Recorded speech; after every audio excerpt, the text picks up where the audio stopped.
You're in the shower, water's running, and out of nowhere, you say something, out loud, to someone who isn't there. That's the perfect line, the comeback you needed 3 days ago, in a conversation that's already over. You didn't even lose that argument, but somehow, right now, under the water, you're finally winning it.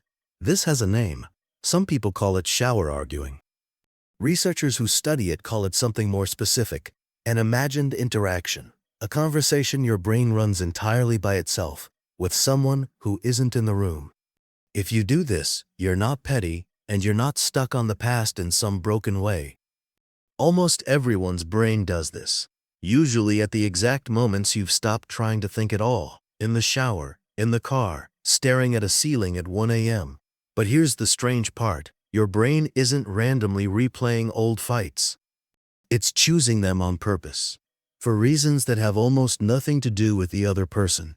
Once you see what it's actually doing, you'll never hear your own shower monologue the same way again. Start with the shower itself, not the water. The silence.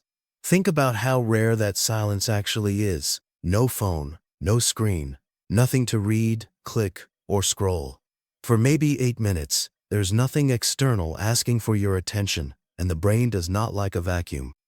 In 2010, two Harvard psychologists, Matthew Killingsworth and Daniel Gilbert, built a smartphone app that pinged thousands of people at random points in their day, asking what they were doing and where their mind actually was. The answer, again and again, was somewhere else. People's minds wandered off task nearly half the time they were tracked, even during activities most of us would call pleasant. The more the mind wandered, the less happy people felt in that exact moment, no matter what they were doing. The same researchers also found a clue about when minds wander least: during sex, during exercise, during an actual conversation, the moments that ask something of you in return. A shower asks nothing of you, so the mind goes looking for something to do. Neuroscientists have a name for the brain system that switches on during moments like this: the default mode network, the part of the brain that activates when you're not focused on an outside task, and specializes in exactly two things: thinking about yourself and thinking about other people. It's the same system that kicks in on a familiar drive home, or halfway through folding laundry, whenever your hands know what to do and your attention has nowhere required to go. So the second a task disappears, like scrubbing shampoo into your hair on autopilot, your brain doesn't go blank.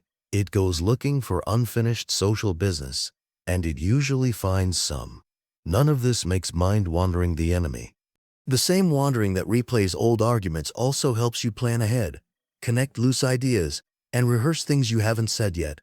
It just isn't picky about which unfinished business it grabs first. Here's where it gets specific. Because your brain isn't wandering toward random memories, it's running a particular kind of simulation. Communication researcher James Honeycutt has spent decades studying what he calls imagined interactions, conversations we replay or pre-play entirely in our heads with people who are present. He's found these mental conversations do real work.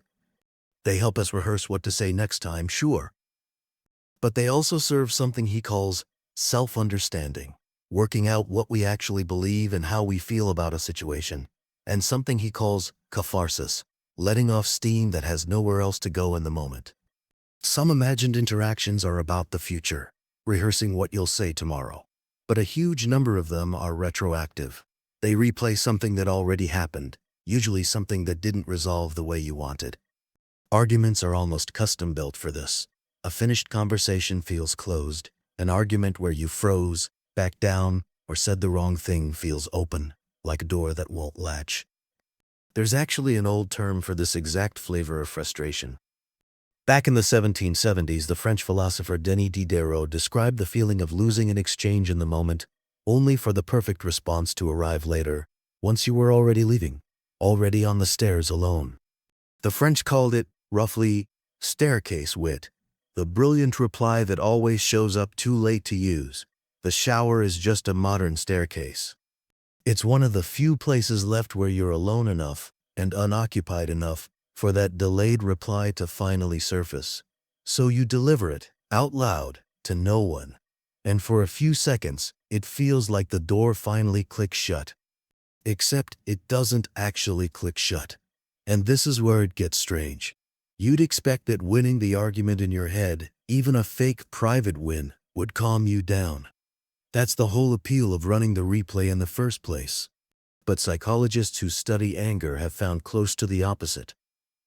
Researchers call the specific habit of replaying an angering event anger rumination, and across a wide range of studies, it's linked to staying angrier for longer, not less, along with a higher chance of actually acting on that anger later. One especially blunt experiment makes the point. Psychologist Brad Bushman had people write something and then gave them harsh personal criticism of it. He split them into 3 groups. One group hit a punching bag while thinking about the person who criticized them. A second group hit the same punching bag while thinking about getting physically fit instead. A third group did nothing at all. Afterward, everyone got a chance to blast an unpleasant noise at the person who'd criticized them. The group that replayed their anger while venting came out the angriest and the most aggressive of all 3. The people who simply did nothing calmed down the fastest. So the thing that felt like closure was actually the opposite of closure. Rehearsing the fight doesn't drain the emotion out of you. It rehearses the emotion itself, like running lines for a play you're quietly trying to keep alive. Your shower argument was never really about defeating them. It was about trying to convince your own nervous system that the danger's over. And replaying it is one of the least effective ways to do that. Zoom out, and the shower stops being the point. We're living through what might be the noisiest stretch of human history for the average mind. Feeds, pings, group chats, a dozen tabs open before 9 in the morning. The genuinely empty moments, the ones with zero input, have almost disappeared. A shower, a commute without a podcast, the 2 minutes before sleep. These are some of the last unclaimed rooms in your day, some of the only stretches left where nobody is asking anything of you. Your brain treats every one of them as a chance to finish what modern life keeps interrupting. But there's a second layer to this, tied to that self-understanding function from earlier. The argument you're replaying usually isn't really about changing the other person's mind anymore. It's about you needing the story of what happened to make sense, needing to feel, even privately, like someone who stood up for themselves. Here's the part worth sitting with. You're not actually still arguing with them. You're arguing with the version of yourself who didn't know what to say in time. The other person is just the character your brain hired to play the scene. So next time you catch yourself relitigating some old conversation under the water, try not to treat it like a task to finish. It isn't one. It's a flare your brain is sending up, marking something that still feels unresolved. The instinct is to keep replaying it until you land the perfect line. But the perfect line was never going to close this. What tends to actually close it is naming, plainly, what you needed in that moment and didn't get. To be heard, to be taken seriously, to feel like you mattered in that room. Sometimes that means an actual conversation later, one you have on purpose instead of in your head. Sometimes it just means writing one sentence down, so your brain can finally stop holding the door open. Either way, the goal was never to win. It was to stop needing to. Once you can name it, the replays tend to get shorter on their own, argument by argument. If you've ever delivered an Oscar-worthy comeback to your shower tiles, tell me the topic in the comments. Not the person, just the topic. I want to know what kind of arguments your brain refuses to let go of. And if you like thinking about this stuff, there's a new one of these most weeks, so sticking around means you won't miss the next one.